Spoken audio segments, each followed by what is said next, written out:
오늘 저와 여러분에게 주시는 말씀 요한계시록 2장 18절에서 29절 말씀 우리 함께 나누도록 하겠습니다. 요한계시록 2장 18절에서 29절까지 말씀. 오늘은 중심에 대해서 이야기를 나누겠습니다. 함께 교독하실까요? 제가 먼저 18절 읽겠습니다. 두아디라 교회의 사자에게 편지하라. 그 눈이 불꽃 같고 그 발이 빛난 주석과 같은 하나님의 아들이 이르시되 내를 아노니 그러나 내게 책망할 일이 있노라. 자칭 선지자라 하는 여자 이세벨을 내가 용납함이니 그가 내 종들을 가르쳐 꾀어 행음하게 하고 우상의 제물을 먹게 하는도다. 기회를 주었을 때 자기의 음행을 하지 아니하노다. 볼지어다 내가 그를 침상에 던질 터이요 또 그와 더불어 간음하는 자들도 만일 그의 행위를 회개하지 아니하면 큰 환난 가운데에 던지고 죽이리니 모든 교회가 나는 사람의 뜻과 마음을 살피는 자인 줄을 알지라. 내가 너희 각 사람의 행위대로 갚아주리. 두아디라에 남아있어 이 교훈을 받지 아니하고 소위 사탄의 깊은 것을 알지 못하는 너희에게 말하노니 다른 짐으로 너희에게 지울 것은 없노라. 내가 올 때까지 굳게 이기는 자와 끝까지 내 일을 지키는 그에게 만국을 다스리는 권세를 주리니 철장을 가지고 다스려 질그릇 깨끗 나도 내 아버지께 받은 것이 그러하니라. 내가 또 그에게 새벽별을 주리라. 귀 있는 자는 하시는 말씀을 들을지어다. 아멘, 아멘. 우리가 본질이라는 표현을 자주 합니다. 그죠? 항상 본질로 돌아가야 된다, 본질을 놓치면 안 된다라는 표현을 자주 사용하죠. 그런데 우리를 본질에서 벗어나게 하는 것은요, 실은 전혀 엉뚱한 것인 경우는 거의 없습니다. 우리를 본질에서 벗어나게 하는 건 정말 타당하고 합리적인 것들, 고개가 끄덕여지는 것들이 실은 우리를 본질에서 벗어나게 하는 경우가 훨씬 많은 것 같아요. 교회 사역을 하면서 그런 이야기를 종종 듣습니다. 실은 굉장히 합리적인 것 같은데 굉장히 위험한 말이에요. 무슨 말인가? 교회에 나쁜 사람은 없어요. 모두 다 교회를 생각해서 하는 말이에요. 다 잘해보자고 하는 겁니다. 이 사람 말도 맞고 저 사람 말도 맞으니 둘이 조금씩 양보하세요 라는 것이 세상에서는 굉장히 합리적이고 선해 보이는 말이에요. 근데 교회에서는 해당되지 않습니다. 왜일까요? 사람의 뜻과 사람의 뜻을 맞추어서 서로 양보해서 타협하는 것이, 절충선을 마련하는 게 중요한 게 아니라 교회에서는 누구의 뜻이 중요해요? 하나님의 뜻이 중요해요. 그러니까 사람끼리 서로 의견을 맞추는 것보다 더 중요한 게 그분의 뜻이 어디에 있는가를 우리가 헤아리는 것이 가장 중요하다는 거예요. 그래서 굉장히 타당한 말인데 이 말이 도리어 본질에서 우리를 벗어나게 할 수 있는 거예요. 그냥 우리끼리 합의가 되면 올바른 결정이라고 생각하기가 너무 쉽습니다. 그러고 보면 바벨탑도 그렇게 세워졌죠. 사람들이 우리가 지면에서 흩어짐을 면하기 위해서 바벨탑을 쌓고 있습니다. 그 바벨탑을 쌓는 사람들끼리는 합의가 잘 됐어요. 짝꿍이 꿍짝이 잘 맞았어요. 근데 그걸 누가 보시면서 한심하게 보시죠? 하나님. 그러니까 서로 의견을 조율하는 것이 중요한 것이 아니라, 그것도 중요하지만 본질적으로 더 중요한 것은 하나님의 뜻이 어디에 있는가를 우리가 함께 구해가는 것이 더 중요하다라는 거예요. 생각해보면 우리가 고개가 끄덕여지는 것들이 우리를 본질에서 이렇게 디스트랙트 할 때가 너무나 많다라는 겁니다. 그래서 문제예요. 전혀 엉뚱한 게 본질을 흩트는 게 아니라 진짜 그럴듯한 거, 괜찮아 보이는 거, 그것들이 본질을 놓치게 만들기 쉽기 때문이에요. 사무엘상 16장에 보시면 하나님께서 다윗을 왕으로 이렇게 선택하시는 내용이 기록되어 있습니다. 여러분 잘 아시다시피 하나님께서 사무엘에게 이렇게 말씀하시죠. 우리 사무엘상 16장 7절 같이 읽어보겠습니다. 시작.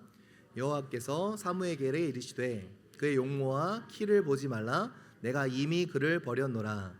내가 보는 것은 사람과 같지 아니하니 사람은 외모를 보거니와 나 여호와는 중심을 보느니라 하시더라. 하나님께서 중심을 보신다라고 말씀합니다. 그럼 중요한 게 있죠. 그 하나님이 보시는 중심은 어떤 중심일까요? 우리가 막 아멘 하면서도 그 중심이 무엇일까에 대해서 좀 깊이 생각해 볼 필요가 있을 것 같아요. 그러니까 이 하나님의 말씀이 나는 중심을 보는 하나님이야 라는 말씀이 갑자기 뜬구름없이 나오는 게 아니고 배경이 있죠. 다시 말하자면 누구를 염두에 두고 하시는 말씀이죠? 사울과 다윗을 염두에 두고 하시는 말씀이에요. 하나님께서 사울을 왕으로 세우셨음을 후회하시면서 다윗에게 이제 기름을 부으시는데 그 사울이 갖지 못했던 마음의 중심, 그거를 지금 이야기하고 계시다라는 거예요. 그리고 그 다음을 이을 왕을 다윗으로 지목하시면서 하시는 말씀이 내가 다윗을 선택하는 이유가 뭐라고요? 외모가 아니라 그 마음의 중심 때문이다. 그럼 우리가 잘 생각해 봐야겠죠. 그러면 사울이 가지지 않은 그것, 다윗은 갖고 있었지만 사울이 가지지 않았던 그 중심이라는 것이 무엇일까? 우리가 진지하게 생각을 해봐야 된다라는 것입니다. 왜냐? 다윗이 결코 실수가 없었던 사람이 아니에요. 다윗은 완벽하지 않았어요. 도리어 리더로 따지면, 인간적인 눈으로 따지면 사울은 굉장히 괜찮은 사람이에요. 제가 예전에도 말씀드렸지만 유능한 CEO 타입이에요. 왕정이 없었던 시대에 모든 기반을 갖추어가고, 예전에 왕은 전쟁도 해야 되죠. 그러니까 군사적, 경제적, 사회적으로 모든 기반을 마련해가는 초대 왕이 사울이었어요. 얼마나 바빴겠어요. 보통 사람은 아닙니다. 굉장히 근면했던 사람이에요. 아마 우리 시대로 보면 굉장히 괜찮다라는 평판을 받을 거예요. 근데 하나님께서 원하시는 그것이 없었어요. 뭔가 중심이라는 거예요. 그럼 그 중심은 과연 무엇일까요? 그것이 중요하다라는 것이죠. 먼저 오늘 본문을 보면 이 두아디라 교회를 향한 예수님의 말씀이 기록되어 있습니다. 여러분, 두아디라 교회는 어떤 교회였을까요? 한마디로 표현하자면 굉장히 활발한 교회였어요. 사역도 사랑도 활발한 교회였어요. 그러면 교회가 되는 건가요? 너무 중요해요. 사역과 사랑과 섬김이 많은 거 너무 중요해요. 그런데 오늘 예수님께서 한 가지 책망을 하신, 그게 교회의 전부가 아니라는 거예요. 사역과 사랑이 많아도 예수 중심의 교회가 안 될 수 있다 없다? 있다라는 거예요. 이게 참 무서운 겁니다. 먼저 두아디라 교회를 향한 예수님의 칭찬, 우리 19절을 같이 한번 읽어보겠습니다. 시작. 내가 내 사업과 사랑과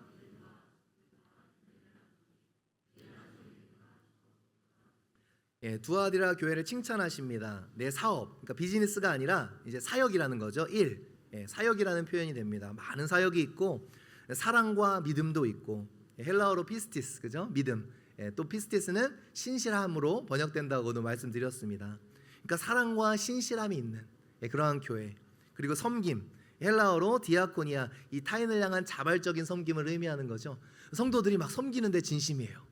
여러분, 이런 교회 있으면 참 좋겠죠. 분위기가 너무 좋았을 것 같아요. 아마 다 건강한 교회라는 레이블을 붙일지도 모르겠어요. 한편으로는 사실인 거죠. 그리고 인내, 저는 이 부분이 감동이 되는데요. 누구나 처음에 잘하기는 쉬워요. 근데 가면 갈수록 어떻게 돼요? 사그러들어요. 근데 인내, 한두 번 한 것이 아니라 반복적이고 지속적인 섬김을 계속 해나갔던 교회가 두아디라 교회였다라는 거예요. 사랑을 몸소 실천하는 교회. 그리고 예수님께서 칭찬하십니다. 내 나중 행위가 처음 것보다 많도다. 그러니까 시간이 지나면서 지칠 만도 한데 더 애쓰고 더 힘쓰는 교회.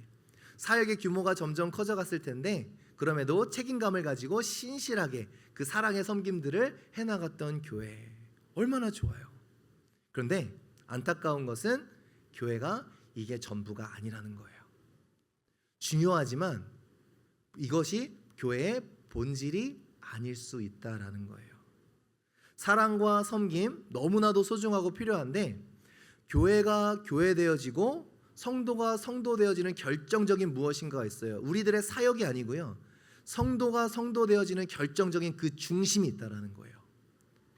예수님께서 두아디라 교회를 책망하시는 것이 무엇인가? 우리 20절 말씀 한번 같이 읽어보겠습니다. 시작. 그러나 내게 책망할 일이 있노라. 자칭 선지자라 하는 여자 이세벨을 내가 용납함이니 그가 내 종들을 가르쳐 깨어 행음하게 하고 우상의 제물을 먹게 하는도다.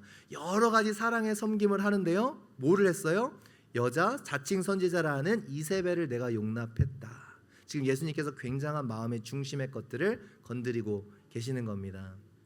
그러면은 우리가 두 가지 중요한 질문을 해야겠죠. 이 여자 이세벨이라는 사람은 도대체 누구일까? 그리고 두아디라 교회는 왜 이 여자 이세벨을 용납했을까? 이 두 가지 질문에 대한 우리가 생각을 해봐야 될 것 같습니다. 먼저 이세벨이 누군가요? 여러분 잘 아시죠? 이게 실존하는 인물인지 아니면 예수님께서 그냥 아이코닉한 그러한 사람 그 인물을 통해서 말씀하시는 건지는 잘은 모르겠어요. 그런데 이 이세벨이라는 이름의 상징성이 있죠? 무엇이죠? 바알 숭배입니다. 굉장히 구약의 아이코닉한 인물이죠. 여러분 이스라엘이 가장 역사적으로 어두웠을 때가 어떤 왕 시대였죠? 아합 왕 시대였어요. 왜일까요? 그냥 우상 숭배를 뒷골목에서 한 게 아니라 대놓고 하던 때였어요. 도리어 여호와 하나님 선지자들을 잡아 죽이고 핍박하고 국고를 털어서 바알 선지자들을 먹이고 살리던 입히던 그런 시대가 아합 왕의 시대였어요. 다른 곳이 아니라 번듯이 하나님의 나라에서 번듯이 이스라엘 백성 가운데서 그런 일들을 벌이던 때가 아합 왕 때라는 거예요. 그런데 이세벨은 누구예요? 그 아합 왕의 와이프, 아내가 되는 거죠. 그 부인이 왕비가 바로 이세벨이었습니다. 근데 그럼 이세벨은 누구인가? 그 당시 시돈 왕, 이 두로와 시돈, 이스라엘 북쪽에 있었던 아주 부유한 그러한 나라였죠. 그 시돈 왕 이름이 앳바알이에요. 이름 속에서 아주 그냥 바알이 녹아 있죠. 아합이요. 왜 그 시돈의 공주인 이세벨과 결혼을 했을까요? 이뻐서? 이세벨이 어떻게 생겼나 궁금하긴 한데요. 여러분 한 나라의 왕이 그냥 마음에 간다고 그냥 결혼하나요? 정치적인 거죠. 성격이 맞아서 막 이렇게 막 그런 로맨틱한 게 아닙니다. 그 당시 왕의 결혼은 뭐예요? 외교예요, 외교. 정략적인 결혼입니다. 즉 아합의 선택은 뭐였어요? 시돈 왕과 손을 잡겠다라는 거예요. 왜죠? 시돈이 강대국이기 때문에. 그래서 이세벨과 상징적인 결혼을 하는 겁니다. 그래서 이스라엘 땅은 결과적으로 어떻게 되죠? 바알 숭배로 온통 물을 드는 거예요. 시돈과 붙잡았다라는 것은 단순히 정치적인 것뿐만 아니라 모든 종교와 경제적인 그런 이득을 같이 누리겠다라는 거거든요. 이제 하나님의 그늘이 아니라 시돈의 그늘, 다시 말하자면 바알의 그늘 아래 있기로 선택한 것이 바로 아합의 정책이었다라는 거예요. 그런데 왜 이스라엘 백성들이 바알 숭배를 거부할 수 없었을까요? 실은요, 우리가 성경에서는 아합 왕을 굉장히 악한 왕으로 조명해요. 그렇죠? 왜냐하면 바알로 완전히 나라를 망가뜨려 버렸으니까. 그런데 여러분 재밌는 게 세계사에서는 아합 왕을 굉장히 유능한 왕으로 조명해요. 오므리 왕조 들어보셨죠? 그게 아합 왕이거든요. 그 아합은 오므리 왕조의 두 번째 왕인데 경제적 군사적으로 번영을 이루었어요. 그러니까 여러분 생각해 보세요. 우리는 성경을 멀리서 떨어져 보니까 야 어떻게 그런 아합이 그런 일을 하냐 하는데 막상 딱 들어가면 캐시가 흐르고 바알 숭배가 들어오면서 돈이 흐르기 시작하고 삶이 풍요로워지기 시작하고 실질적인 베네핏을 몸으로 느낍니다. 여러분 어떠시겠어요? 우리는 그냥 멀리서 보니까 아이고 하나님을 섬겨야 되는 이스라엘 백성들이 그러는데 막 이렇게 아합 왕을 하지만 실제로 동시대에 사는 사람들이 아합이 정치적으로 시돈과 정략적 결혼을 합니다. 그러더니 군사적인 프로텍션이 들어가고, 그죠? 캐시가 흘러가기 시작하고, 상업이 번영하기 시작하고, 무역이 활발해지기 시작하고, 두로와 시돈은 무역으로 돈을 버는 곳이기 때문에 여러 가지 특혜를 받기 시작하고, 잘 살아지기 시작해요. 여러분 쉽게 거부할 수 있을까요? 없다라는 거예요. 그래서 세계사에서는 아합을 굉장히 유능하고 성공한 왕으로 조명을 해요. 너무 아이러니하죠. 바알 숭배가 그냥 들어오는 게 아니라 돈이랑 같이 들어와요. 그런 세이프티랑 같이, 안전이랑 같이 들어와요. 번영이랑 같이 들어옵니다. 쉽게 거부할 수 없고 쉽게 대적할 수 없는 거예요. 두아디라 교회를 향한 말씀과 똑같은 거예요. 여자 이세벨을 너희가 용납하였다. 왜냐하면 같이 들어오는 것들이 있으니까. 거짓 선지자인 줄 알면서도 같이 들어오는 것이 있으니까 거부할 수가 없는 거예요. 바로 먹고 사는 문제가 걸려있기 때문에 그래요. 여러분 신앙의 타협이 어디에서 일어납니까? 시시한 데서 일어나지 않아요. 신앙의 타협은 먹고 사는 문제를 늘 타고 들어옵니다. 그때만의 문제가 아니에요. 지금도 심심치 않게 벌어집니다. 신앙생활 잘하다가 먹고 사는 문제에 신앙, 정직, 윤리, 말씀 쉽게 던져버리는 경우가 종종 있다라는 거예요. 두아디아 교회가 바로 이런 상황이었다라는 겁니다. 여러분 두아디아는 상공업이 굉장히 발달한 도시였어요. 상공업이 발달하면 여러분 뭐가 생기죠? 조합이 생겨요. 조합, 그죠? 조합이 생깁니다. 이 길드라고 들어보셨죠? 역사 시간에 뭐 가죽을 만드는 사람들의 길드, 뭐 옷감을 물들이는 사람들의 길드, 막 이렇게 길드가 생겨나 조합이 생기는 거예요. 그런데 이 길드에 속해 있으면 돈 버는 것이 상당히 용이하지만 길드에 속해 있지 않으면 여러 가지 제약을 받게 되는 것이 그 도시의 시스템이었다라는 거예요. 뭐 그럴 수 있죠. 그럼 여러분이 장사를 한다면 어떻게 해야 돼요? 길드에 가입하시겠어요? 안 가입하시겠어요? 일반적인 생각이라면 가입해야죠. 그죠? 조합에서 혜택을 봐야죠. 그런데 문제는 무엇인가? 이 길드 모임에서 벌어지는 일들이 문제였던 거예요. 각 길드마다 자기 우상신을 두고 요즘 말로 하면 회식 같은 걸 하면서 영적으로 성적으로 문란한 일들을 벌이면서 그것이 바로 각 조합의 웰빙, 번영을 가져다 준다고 믿은 거예요.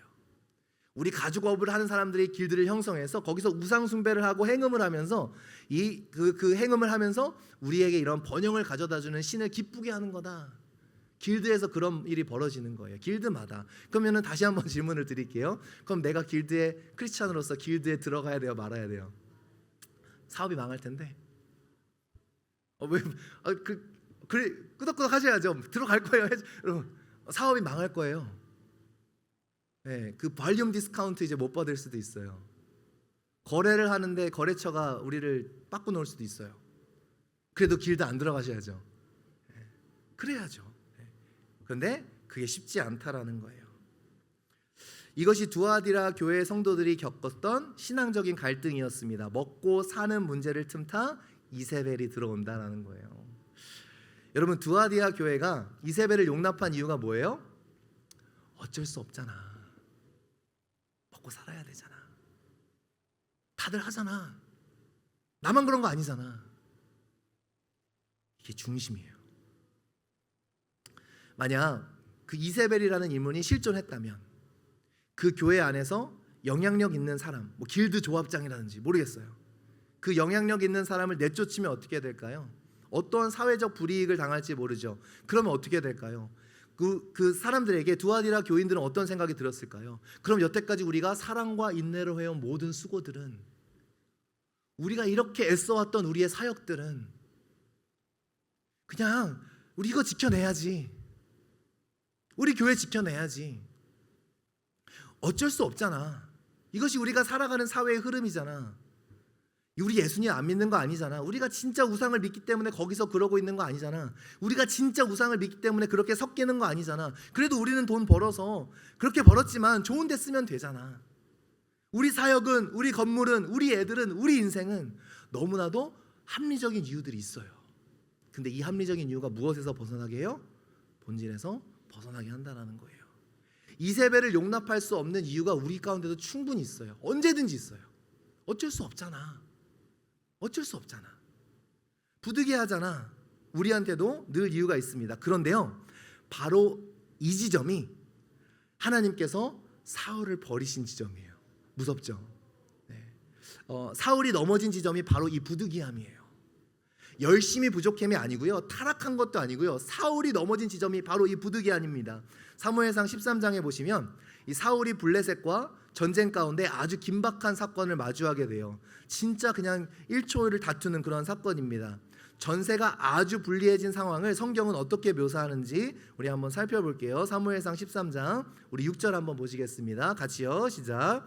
이스라엘 사람들이 위급함을 보고 절박하여 굴과 수풀과 바위 틈과 은밀한 곳과 웅덩이에 숨으며 어떤 7절이요. 어떤 히브리 사람들은 요단을 건너 갓과 길르앗 땅으로 가되 사울은 아직 길갈에 있고 그를 따른 모든 백성은 떨더라. 여러분이 사울이라면 어떡하시겠어요? 긴박한 상황이에요. 지금 사면초가예요. 뭔가 수를 써야 돼요. 전쟁에 나가는데 군인들이 사기가 있는 게 아니라 떨고 도망가기 시작해요. 무슨 방법이 필요합니다. 그런데 설상가상으로 8절 이렇게 기록합니다. 같이요. 시작. 사울은 사무엘이 정한 기한대로 이레 동안을 기다렸으나 사무엘이 길갈로 오지 아니하매 백성이 사울에게서 흩어지는지라. 여러분, 너무 긴박하죠. 백성이 떠나가기 시작해요. 어떻게 해야 돼요? 다들 하나씩 두려워서 도망가기 시작합니다. 지금 블레셋 백성 군사들은 적군은 코앞에 있는데, 이런 긴박한 상황 가운데 선지자 사무엘마저 약속한 시간에 오지 않습니다. 그럼 어떻게 해야 돼요? 여러분 같으면 어떻게 하시겠어요? 여러분 사울이 어떻게 하죠? 자기 손으로 번제를 드립니다. 제사장만 할 수 있었던 거를 자기가 해요. 이유가 있겠죠?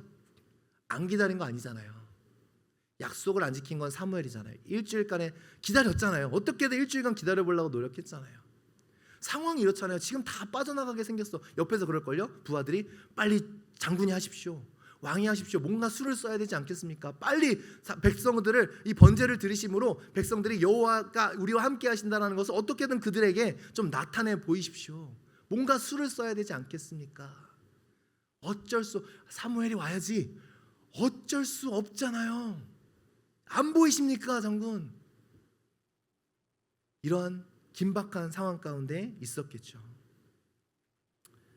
결국 사울은 자기 손으로 번제를 드립니다. 그때 사무엘이 도착해서 뭐라 그러죠? 아우, 죄송합니다. 제가 늦었습니다. 이미 하셨네요. 그럴만합니다 라고 하시던가요? 아니요. 도대체 이게 어떻게 된 일이냐고. 그때 사울의 대답 12절 같이 읽어보겠습니다. 시작. 이에 내가 이르기를 블레셋 사람들이 나를 치러 길갈로 내려오겠거늘 내가 여호와께 은혜를 간구하지 못하였다 하고 부득이하여 번제를 드렸나이다. 정말 위험한 단어예요. 부득이하여. 어쩔 수 없었어요. 내가 하고 싶어서 한 게 아니라 어쩔 수 없었어요. 부득이했습니다. 백성들은 흩어지고 사무엘 당신은 오지 않고 블레셋 사람들은 바로 코앞에 있고 부득이하여 내가 번제를 드렸습니다. 그럼 사무엘이 그럴만하네요. 그럴 수도 있죠. 이해가 충분히 가네요 라고 할 만도 할 텐데 사무엘이 뭐라 그러죠? 왕이 망령되이 행했다. 당신의 왕권은 끝이 났다. 당신이 하나님의 말씀을 버렸으므로 하나님도 당신을 버렸다. 부득이한 상황 가운데 다 일어났어요. 부득이했다라는 것, 어쩔 수 없다라는 것. 그러면서 사무엘이 하는 말이 이제는 하나님께서 그의 마음에 맞는 사람을 구하여 왕으로 세우실 것이다. 부득이했다라는 것은요, 하나님께 내미는 게 아니에요. 그분 앞에서 통하는 논리가 아닙니다. 우리 인간적인 수준으로는 부득이할 수 있어요. 그런데 하나님 전능하세요, 안 하세요? 그걸 믿는다면 하나님께 부득이한 건 없어요. 그 마지막 순간까지 하나님이 우리를 몰고 가실 때 우리의 믿음을 확인하시는 거예요. 그 순간까지 정말 너 나의 전능함을 믿니? 사망의 문에서 나를 건져내는 하나님이신 걸 정말 믿니? 그 믿음을 보시려고 가장 긴박한 순간 코앞까지 놉니다. 근데 그 순간에서 진짜 하나님이 나에게 어떤 하나님인지가 드러나요. 방법을 선택하는 사람이 있고요, 하나님을 의지하는 사람이 있어요. 부득이했다라는 건 하나님께 드림일 수 있는 카드가 아닙니다. 왜냐하면 그분은 전능자이시기 때문입니다. 하나님께 부득이한 건 없어요. 그러므로 그 하나님을 믿는다면 우리가 부득이해서 이렇게 했습니다라고 할 수 없는 거예요. 도리어 그 하나님을 믿기에 부득이하다라는 건 누구한테 드리미는 카드예요? 세상에 드리미는 카드예요. 내가 그건 부득이하지만 할 수 없습니다. 왜냐하면 나는 하나님 믿는 사람이니까. 나는 하나님의 전능하심을 믿습니다. 그래서 나는 부득이하게도 당신들이 하는 그런 것은 못하겠습니다. 내가 죽는 한이 있어도, 내 사업이 망하는 한이 있어도, 내가 당신들의 모임에서 쫓겨나는 한이 있어라도, 당신들이 나를 외면한다 할지라도 나는 미안합니다. 부득이 그건 할 수가 없습니다. 왜냐하면 나는 하나님을 믿는 사람이기 때문입니다. 부득이하다라는 건 하나님께 드리면 카드가 아니라 세상에 드리면 되는 카드예요. 진짜 하나님의 전능하심을 믿는다면, 진짜 무에서 유를 창조하시는 하나님을 믿는다면, 진짜 하나님의 왕되심을 믿는다면 부득이한 건 없다라는 거예요. 맞아요. 죽을 것 같죠. 야, 이러다가 골로 가는 거 아니야? 이러다가 죽는 거 아니야? 그때에 필요한 게 믿음이에요. 그때에.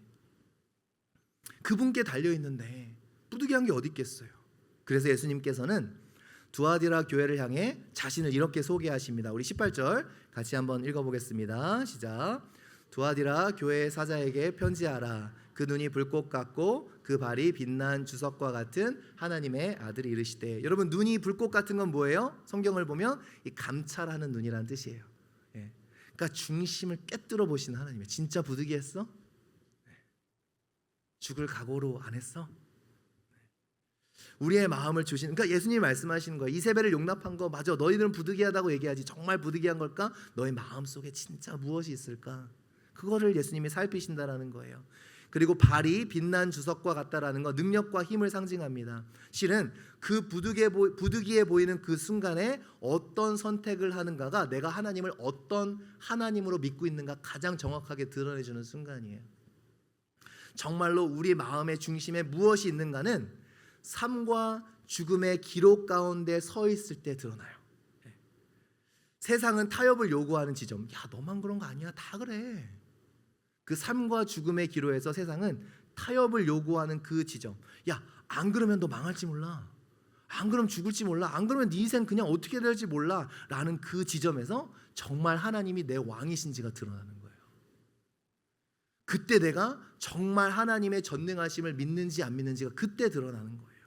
근데 이것이 다윗과 사울의 결정적인 차이였어요. 삶과 죽음의 문제에서 사울은 끊임없이 무엇을 했어요? 사울의 인생을 보면 끊임없이 방법을 찾았어요. 어떻게 하면 벗어날 수 있을까? 어떻게 하면 해결할 수 있을까? 끊임없이 방법을 찾았어요. 근데 다윗은 삶과 죽음의 기로에서 끊임없이 뭐 했어요? 무릎을 꿇었어요. 다윗이 완벽한 것도 아니고요. 사울이 막 완전히 그렇게 뭐 이렇게 못난 사람도 아니고요. 결정적인 중심의 차이가 뭐예요? 진짜 그 긴박한 순간, 삶과 죽음의 그 기로에서 사울은 항상 어떻게 이거를 내가 모면해야 되지? 어떻게 벗어나야 되지? 늘 방법만 찾았는데, 그러니까 빨리 번제를 드리자, 빨리 하자, 이렇게 해보자, 저렇게 해보자. 그런데 다윗은 그러한 삶의 순간에서 무엇을 하는가? 가장 먼저 엎드려. 자기가 죄를 졌을 때도 엎드리고 항상 엎드려요. 왜요? 사울에게 중요했던 건 방법이에요. 다윗에게 중요했던 건 하나님의 뜻이에요. 이게 너무 달라요. 그래서 교회가 사람들이 의견을 모아서 잘 방법을 찾는 게 좋은 교회가 아니에요. 착각하면 안 돼요. 그런 인생이 잘 사는 인생 아니에요. 착각하면 안 돼요. 우리는 항상 무엇을 구하는 사람들이 돼야 돼요? 분명히 이 상황에 나를 두신 하나님의 뜻이 있을 텐데 우리 모두가 함께 기도하면서 그 뜻을 알아가는 거예요. 이게 진짜 교회다운 교회요. 성도다운 성도. 그 중심이 정말 하나님의 전능하심과 하나님의 왕되심에 있는 그러한 성도와 교회의 모습이라는 거예요. 하나님이 만약에 안 계신다면 맞아요. 합리적인 방법을 찾는 게 그게 세상의 방법이에요.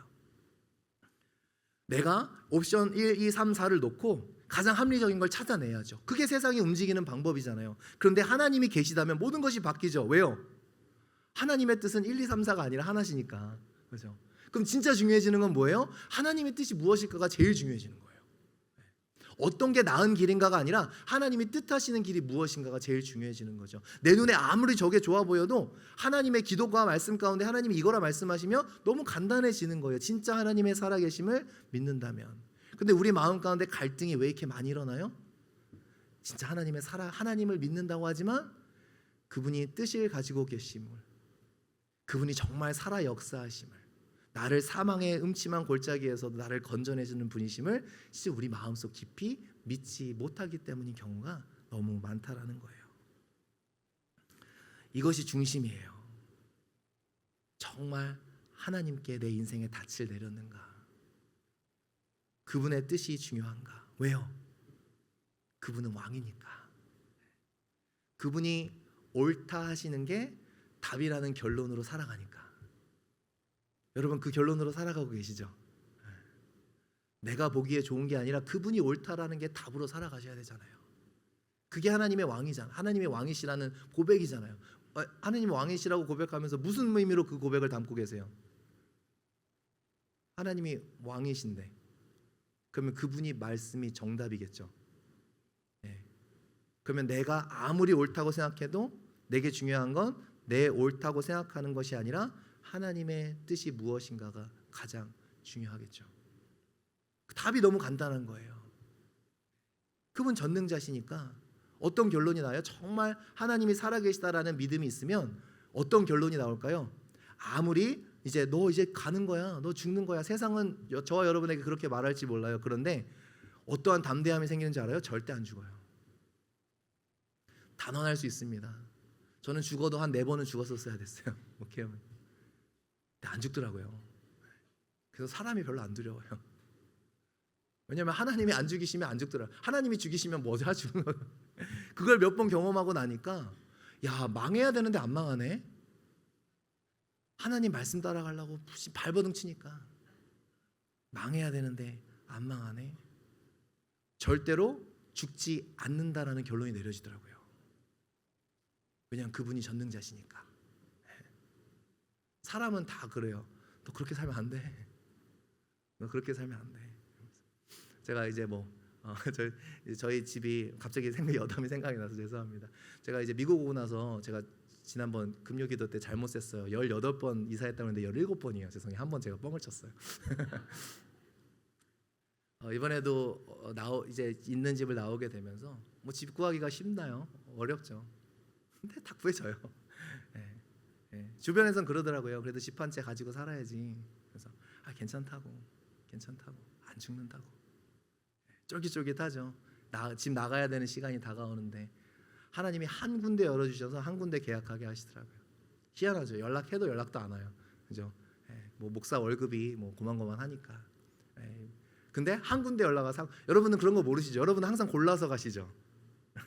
그러니까 한번 우리 목회 같이 한번 해보실래요? 재밌어요. 쫄깃쫄깃해요. 그냥 무릎 안 꿇고 못 살아요. 수십 군데 내도요. 한 군데 연락 오면 그냥 다른 거 없어요. 열려주시면 그게 답이에요. 그냥 가는 거예요. 재밌어요. 근데 그러면서 담대함이 있어요. 날짜가 이제 다가오는데도요. 하나님이 주실 거야. 반드시 주실 거야. 반드시 주실 거야. 그런 죽지 않으니까. 그분이 정말 내 삶의 내 인생의 주인이시다, 내 인생의 왕이시다라는 결론이 딱 내려지면요, 무서운 게 없어져요. 담대해져요. 아마도 여러분들에게도 그럴 거예요. 세상이 그래도 상황이 이세벨을 용납해야지. 너만 그렇게 사는 게 그거는 그냥 목사들이 하는 얘기고 성경은 그냥 하는 얘기고 적당히 그래도 그거는 세상의 이치가 있잖아. 세상은 우리에게 계속 얘기할 거예요. 이세벨을 그래도 어느 정도 용납해야지. 근데 예수님은 뭐라고 그러실까요? 그건 네 생각이고. 여러분에게 진짜 중요한 건 누구의 생각이세요? 우리 옆집 아저씨 생각? 여러분의 멘토의 생각? 다 좋죠. 근데 그분들의 생각보다 진짜 하나님의 생각이 제일 중요하세요? 요한계시록 2장 26절 예수님께서 약속을 주세요. 다시 읽어보겠습니다. 시작. 이기는 자와 끝까지 내 일을 지키는 그에게 만국을 다스리는 권세를 주시리니. 망하겠다 그러는데 권세를 주시겠대요. 이게 말이 돼요? 그리고 28절 같이 읽어보겠습니다. 시작. 내가 또 그에게 새벽별을 주리라. 세상은 이세벨을 용납하지 않으면 망할 거야. 근데 예수님은 아니, 타협하지 않으면, 중심을 지키면 찬란하게 빛나게 해줄 거야. 이게 주님의 방법입니다. 예수님은 뭐라고 하세요? 절대 죽지 않는다고. 도리어 찬란하게 빛날 것이라고. 사랑하는 성도 여러분, 오늘 여러분 삶 가운데 고민하고 머뭇머뭇거리시는 거 있으세요? 무엇이 옳은 것인지는 알겠는데 애써 그냥 덮어두고 그냥 못 본 척 묻어두고 가는 것도 있으세요? 하나님이 원하시는 거 분명히 알겠는데 그렇게 살자니 내 인생 망할 것 같고 아닌 것 같고 힘들어질 것 같아서 뭔지는 대충 알겠는데 애써서 외면하고 사는 것들이 있으십니까? 어쩔 수 없잖아. 다들 주위를 돌아보니 그렇게 사는 것 같은데 하면서 늘 덮어두었던 말씀을 보고 기도해보면 하나님의 뜻인 것 같은데 그렇다면 오늘 결단하세요. 절대 안 죽어요. 그 길을 따라가시면 절대 죽지 않아요. 그분이 책임지십니다. 한번 여러분의 인생을 던져보세요. 도리어 후에 새벽별처럼 빛나게 하실 줄 믿습니다. 하나님이 이것이 중심이에요. 정말 하나님의 왕 되시고 하나님이 전능하시다는 그 진리에 내 인생의 닻을 내리겠는가. 하나님이 진짜 보고 싶은 건 이거라고요. 우리가 교회에서 얼마나 많이 사역하느냐가 아니라 하나님이 우리가 주님을 위해서 얼마나 많은 일을 하는가가 아니라 하나님이 정말 내 삶 속에서 일하실 수 있도록 내가 그분께 열어드리는 게 중심이에요. 이 중심이 있기를 주님의 이름으로 축원드립니다. 때로는 우리가 커버하죠. 나 괜찮은 사람이라고. 왜냐하면 하나님을 위해서 많은 일을 했으니까. 그런데 정작 하나님께서 하시고 싶어하는 일이 내 삶에 이루어지는 것에선 바리케이드를 치죠. 내가 알아서 할게요, 주님. 근데 하나님이 진짜 보기 원하는 믿음은 뭐예요? 사랑과 수고에 있네. 다 하나님이 기뻐 받으시지만 진짜 하나님이 원하시는 건 뭐예요? Let me in. 내가 일하게 해줘. 내가 너의 삶에 들어가서 내가 일할 수 있도록 해줘. 이것이 하나님이 원하시는 중심이라는 것입니다. 부득이하다라는 것은 하나님께 드리는 말씀이 아니에요. 부득이하다는 것은 세상에게 하는 말입니다. 그런 인생 하나님께서 책임지시지 않겠습니까? 중심은 우리 마음속 닻을 내리는 겁니다. 그 변하지 않는 하나님은 왕이시다. 예수 그리스도가 왕이시다. 이 진리에 내 마음을 픽스하고 정말 죽고 흔들 것 같고 나를 송두리째 내 삶을 뽑아갔을 것 같은 그 순간에도 내가 하나님이 원하시는 길로 가겠다라는 믿음의 결단을 하는 것이 바로 중심이라는 거예요. 그리고 그것이 우리의 삶에 또 우리의 교회의 모든 결정의 기준이 되어지는 것. 우리 시야에 합리적인 것이 아니라 하나님의 뜻에 초점을 맞추고 우리가 그것에 하나 되어 나아가는 것이 이것이 진짜 교회라는 거예요. 서로 그냥 섬김이 많고 하하호호하는 그런 것도 좋지만 그런 화기애애한 분위기도 좋지만 하나님이 보시면서 야 나는 없고 쟤네들끼리 좋네. 생일 초대 받았는데 생일 초대 온 사람들끼리 생일자는 내버려 두고 자기들끼리 파티하고 있는 거랑 똑같은 교회가 된다면 예수님이 그걸 보시면서 Let me in. 나를 좀 들여보내줘. 서로 사랑하고 섬기는 거 참 귀한 것이지만 진짜 교회다운 교회는 무엇인가? 성도 한 사람 한 사람이 서로 의견을 조율해서 좋은 방향으로 나아가는 것이 아니라 함께 기도에 힘쓰고 함께 주님의 뜻을 알아가기로 결단하며 그분의 뜻을 발견해 나아가는 것. 그 교회를 하나님이 기뻐하신다라는 거예요. 그래서요, 기도하면요 입이 무거워지게 되는 것 같아요. 하나님의 뜻인지 확실할 때까지 내가 함부로 얘기할 수 없으니까. 그래서 진짜 기도하면 교회가 평온해요. 모든 성도들이 기도하면. 근데 우리도 스스로 돌아봐야겠죠? 저도 포함해서요. 기도하지 않으면 내 생각이 잘 튀어나와요. 말씀과 기도로 늘 나를 스스로를 다스려야 돼요. 교회가 나아가야 될 방향이 너무나도 분명해지죠? 나쁜 사람 없어요. 모두 다 교회를 생각해서 하는 말이에요. 다 잘해보자고 그러는 거예요. 맞아요. 맞는 말인데 이것이 자칫 잘못하면 교회를 그냥 세상의 조직과 똑같이 만들어버릴 수 있는 위험한 말이 된다라는 거예요. 잘해보자고 하는 우리의 생각들, 사울의 생각, 잘해보자고 하는 우리의 생각, 그 생각들을 잘 모으고 조율하다가 이것이 좋은 교회라는 착각에 빠질 수 있습니다. 이것이 좋은 성도라는 착각에 빠질 수 있어요. 누구의 생각보다 더 중요한 그분의 생각, 교회의 주인이시고 내 삶의 주인이신 예수님의 생각, 정작 그분의 뜻을 구하지 않으면서 우리가 살아간다면 예수님은 너 지금 뭐 하는 거야?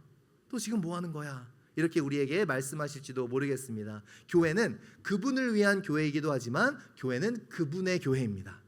오직 예수 그리스도께서 주인이시기에 그분의 뜻을 따라가는 우리가 되었으면 좋겠습니다. 그럼 우리는 어떻게 해야 될까요? 오늘 본문에서 이세벨을 사탄의 깊은 것이라는 표현을 했어요. 그러면 우리는 무엇의 깊은 것을 우리가 알아가야 될까요? 고린도전서 2장 10절 한번 같이 읽어보겠습니다. 시작. 오직 우리에게 보이셨으니 성령은 모든 것 곧 하나님의 깊은 것까지도 통달하시는. 그러니까 우리 한 사람 한 사람이 하나님의 깊은 것을 통달하지 않으면 사탄의 깊은 것에 휩쓸릴 수 있다는 거예요. 이해가 되시죠? 네. 우리는 성령의 사람이 되어야 돼요. 성령 안에서 기도하는 법을 배워야 됩니다. 여러분 제가 신방을 가서 이렇게 또 새가족이나 모르던 분 신방을 가면 그분의 인생 얘기를 듣는데 보통 2시간에서 3시간 걸려요. 굵직굵직한 거. 그렇죠, 여러분? 예. 그래서 신방 이제 처음 뵙는 분 가면요 반나절을 이제 생각하고 가요. 왔다 갔다 하는 시간까지 2시간 금방 가요. 하나님의 마음을 헤아리려면은 5분이면 되겠죠? 그럼 하나님의 마음 알아서 내가 하고 싶은 말 다 해도 되겠죠? 이게 하나님의 뜻이라고. 하나님의 마음을 깊은 것까지 하나님의 깊은 것을 헤아리려면 얼마나 많은 인내와 기다림이 필요하겠어요.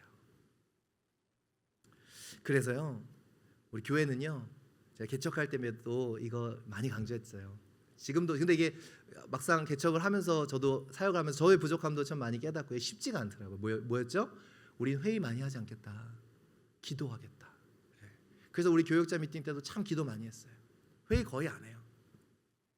우리 생각을 모으는 것보다 더 중요한 건 그분의 생각을 듣는 것이 더 중요하기 때문에 그래요. 그래서 우리는 기도하겠다. 기도하고 회의하다가 의견이 안 맞으면 다시 기도하면 된다. 더 기도하라는 거죠. 예.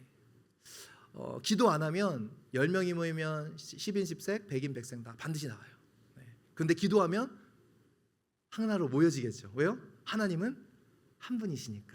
예. 예전에 제가 어떤 청년부 사역을 처음 맡게 됐을 때 어떻게 사역하고 있나 물어봤더니 일주일에 한 번씩 저녁에 만나서 밤 12시까지 회의를 한대요. 그래서 야, 무슨 회의를 그렇게 오래 하냐, 그래서 무슨 결론을 내렸니? 그랬더니 잘 모르겠대요. 야, 맨날 매주 그렇게 4-5시까지 회의하면서 뭘 결론을 몰라. 그래서 회의를 없앴어요. 그리고 저희 집에 와라, 우리 집에 와라. 그래서 화요일마다 이제 저희 아내가 저녁 잘 해주고 맛있게 해주고 저랑 딱 1시간 기도했어요.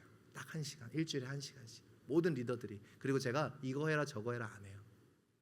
그냥 맞다 막힌 거 하면 이상하게 돌아가요. 안 돌아갈 것 같죠, 여러분? 회의 기도만 하면 안 돌아갈 것 같죠. 근데 희한하게 돌아가더라고요. 이게 참 신기했어요. 저도 사역하면서 다 돌아가요. 저는 확실하게 합니다. 우리가 모여서 회의하면 우리가 해야 되는데요, 우리가 모여서 기도하면 누가 하세요? 하나님이 하세요. 저는 확실하게 알아요. 기도로 마음이 하나가 되면 각자 해도 하나의 일을 하고 있고요, 기도로 마음이 하나가 되지 않으면 같이 하고 있는데도 서로 엉뚱한 길로 가고 있어요. 기도가 중요하다라는 겁니다. 저의 꿈은요, 목회하면서 당신은 왜 목회를 하느냐, 저는 굉장히 소박합니다. 실은 뭐 큰 교회를 이루고 싶은 것도 아니고요, 이거는 예전에도 몇 번 말씀드렸어요. 뭐냐, 저는 우리 성도님들 한 사람 한 사람, 특히 또 성도님들 모든 성도들 다음 세대들 한 사람 한 사람 마음 가운데 한 가지 진리만 강하게 심어드리고 싶어요. 뭐냐, 하나님 진짜 살아 계시다고. 하나님은 관념이 아니라 어떠한 이데올로기가 아니라 우리가 하는 어떠한 문화 생활이 아니라 우리의 감정적이나 우리의 삶의 만족을 위해서 우리가 영위하는 어떠한 삶의 방식이 아니라 하나님은 진짜 살아 계신 하나님이라는 이 진리 하나 강하게 심어놓기 위해서 저는 목회를 하고 다음 세대도 섬기고 있습니다. 그거예요. 하나님은 우리가 마치 하나님이 손발이 없으셔서 우리가 그분을 위해서 무엇을 해드려야 되는 분이 아니라 도리어 그분이 살아 역사하시는, 우리를 위하여 일하시는 살아계신 하나님이다 라는 이 진리를 우리 한 심령 위에 심는 것이 저의 소박한 꿈입니다. 두아디라 교회가 놓치고 있었던 이 진리, 하나님을 위해서 무엇인가 열심히는 했어요. 사랑으로 섬겼어요. 사역도 했어요. 그런데 이세벨을 용납하며 진짜 전능하신 하나님이 그들이 그 목숨을 하나님께 내놓을 때에 전능하신 하나님이 그들을 어떻게 이루어 가시고 역사하실 건지는 내어드리지 못했다. 그 두아디라의 교회의 모습을 보면서 우리는 그렇지 않기를 주님의 이름으로 부탁드립니다. 저와 여러분이요, 교회 책임 안 져도 돼요. 그래서 저는 마음이 편해요. 교회 책임 안 져도 돼요. 교회는 하나님이 책임지세요. 그러므로 우리는 뭐 해야 돼요? 그냥 기도하면 돼요. 함께 모여서 기도하면 하나님께서 하실 줄 믿습니다. 기도가 조금씩 쌓이면 하나님께서 놀라운 일들을 우리 가운데 행하실 줄 믿습니다. 삶과 죽음의 기로에 서 있으신 분 계십니까? 그러면 답은 너무 간단해요. 방법을 찾지 마시고 무릎 꿇으십시오. 하나님께 살려달라 하십시오. 그리고 죽더라도 올바른 길로 가세요. 절대 틀리지 않습니다. 반드시 하나님께서 살려내십니다. 기도가 쌓이면서 하나님께서 우리의 삶에 이루시는, 우리가 하나님을 위해서 무엇을 했는가를 끊임없이 들이미는 삶이 아니라 하나님이 나에게 어떠한 역사를 하셨는지, 하나님께서 나를 어떻게 책임져 주셨는지 이 하나님의 역사와 하나님의 일들을 마음껏 이야기할 수 있는 저와 여러분, 우리 만납교회가 되기를 주님의 이름으로 부탁드립니다. 우리 기도가 쌓일 때에 하나님께서 하실 것입니다. 그 현장에 저와 여러분이 있었으면 좋겠어요. 진짜 기도만 하니까 이렇게 역사하시는구나. 그리고 저와 여러분의 삶이 그러한 기도의 현장이 되시기를 주님의 이름으로 부탁드립니다. 우리 함께 찬양하겠습니다. 우리 찬양할 때요, 정말 심플한 찬양인데 간단하지만 파워풀한 찬양. 주님이 나의 왕이십니다. 실은 이 진리 하나면 모든 것이 되는 것 아니겠습니까? 이 간단하지만 파워풀한 진리 가운데에 우리의 마음의 무릎을 꿇고 우리 함께 고백하며 나아가시겠습니다. 우리의 자리에 일어나셔서 우리 함께 우리 주님 앞에 고백하며 나아갑니다.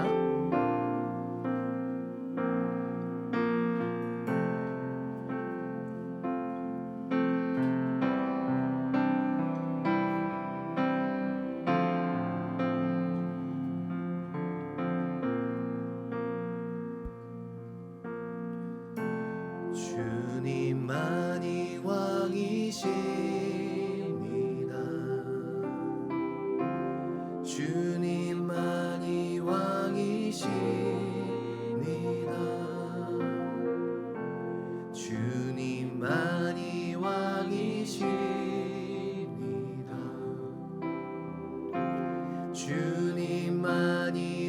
왕이시 주님만이 왕이십니다.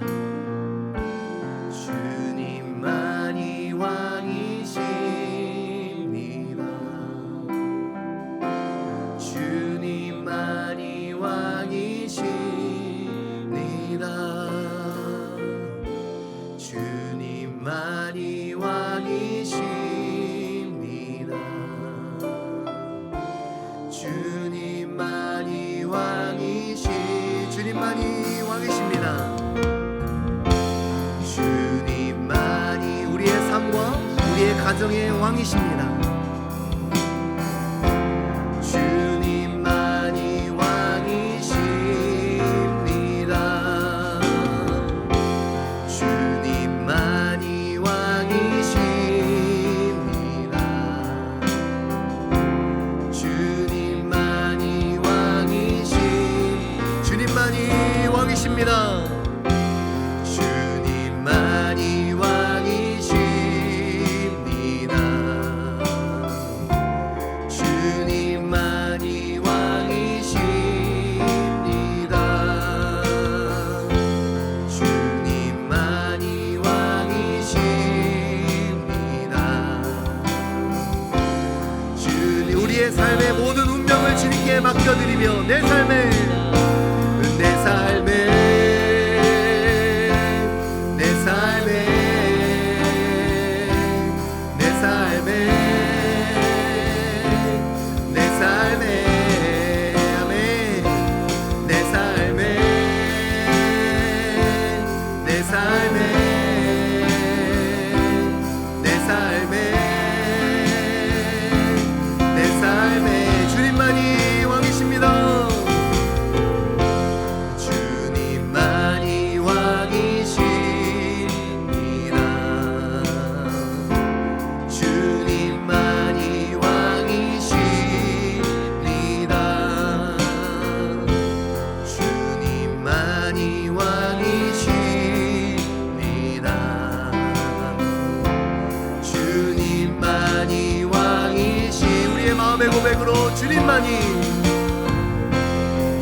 우리 함께 기도했으면 좋겠습니다. 우리 두아리라 교회처럼 하나님을 위해 많은 것을 하는 것에는 우리가 인색하지 않고 주님께 드리지만, 정작 하나님께서 내 삶에 원하시는 일에 대해서는 내어놓지 못했던 마음들이 있다면, 하나님께 진짜 맡겨드리지 못했던 마음들이 있다면, 이러다가 혹시 잘못될까, 이러다가 내 인생이 망하는 거 아닐까, 실제로 하나님께서 내 삶에 역사하시는 것에는 그렇게 주님을 밀어내던 마음이 있었다면, 신은 하나님이 가장 원하시는 것은 우리가 주님을 위해 일하는 것이 아니라 먼저 하나님께서 우리의 삶과 가정과 교회 가운데 일하도록 주님을 웰컴하는 그러한 믿음이 우리 가운데 있게 하여 주시옵소서. 망하면 망할지어다, 죽을 테면 죽으리이다, 그 고백이 있게 하시고, 결코 벼랑 끝에서도 우리를 놓지 않으시는 하나님의 전능하심이 우리를 붙잡고 계시니, 하나님, 우리가 부득이해서 그렇게 타협하는 것이 아니라 그 모든 상황 가운데서도 세상에 대하여 나는 하나님을 믿기 때문에 부득이하지만 그것은 하지 않겠다라고 이야기할 수 있는 하나님께 인생을 건 자들이 될 수 있도록 인도하여 주시옵소서. 진정 주님의 왕되심을 선포하는 그런 인생과 교회가 될 수 있도록 함께하여 주시옵소서. 우리 동성으로 기도하며 나가시겠습니다. 주여, 하나님, 이 시간 우리가 기도합니다. 두아리라 교회처럼 우리도 많은 섬김과 많은 아버지 하나님 주님을 향한 고백들이 있지만, 하나님께서 우리의 삶 가운데 역사하시는 것에는 우리의 마음을 온전히 내어드리지 못했던 우리의 연약함들을 용서하여 주시옵소서. 간절히 기도하고 나오니 벼랑 끝에 서 있는 그때가 될 때에도, 이러다가 정말 어떻게 되는 것을 모르겠다고 하나님 그 두려운 순간에도 부득이하여 아버지 하나님 인간적인 방법을 선택하는 자를 되지 아니하게 도와주시고, 사울처럼 중심이 없는 자 되게 하여 하지 않게 도와주시고, 다윗처럼 아버지 하나님 그 중심을 가진 자, 하나님 모든 상황 가운데서도 주님 앞에 무릎 꿇고 주님의 도우심과 주님의 불쌍히 여기심을 바라며 나아가는, 하나님께 그 인생을 맡겨드리는 가장 위태한 순간에 그 인생을 맡겨드리는 자가 될 수 있도록 인도하여 주시옵소서. 모든 것이 평온할 때 인생을 맡겨드리는 것이 아니라 가장 인생의 그 아버지 하나님 끝자락에서 하나님 정말 떨어질 것 같은 그 낭떠러지를 코앞에 둔 상황에서 주님께 우리의 인생을 맡겨드릴 수 있는 진정한 주님이 나의 왕되심을 우리의 삶으로 고백할 수 있는 자들이 될 수 있도록 인도하여 주시옵소서. 아버지 하나님, 정말 나의 주인됨을 덮기 위하여 많은 노력을 했었던 우리의 모습들을 내려놓게 하여 주시고, 하나님 정말로 아버지 하나님 우리의 인생의 모든 것이 주님이라고 고백하며 아버지 우리의 삶에서 진정히 주님의 왕으로 선포되어지는 삶을 살아갈 수 있도록 인도하여 주시옵소서. 아무리 벼랑 끝에 서 있을지라도 전능하신 하나님을 믿기에 결코 그분이 우리를 놓지 않으실 것이기에, 하나님 그 믿음을 가지고 아버지 하나님 담대함으로 나아가는 우리가 될 수 있도록 인도하여 주시옵소서. 이 세상에 진짜 왕이 누구이신지를 보여주시옵소서.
왕이신 나의 하나님.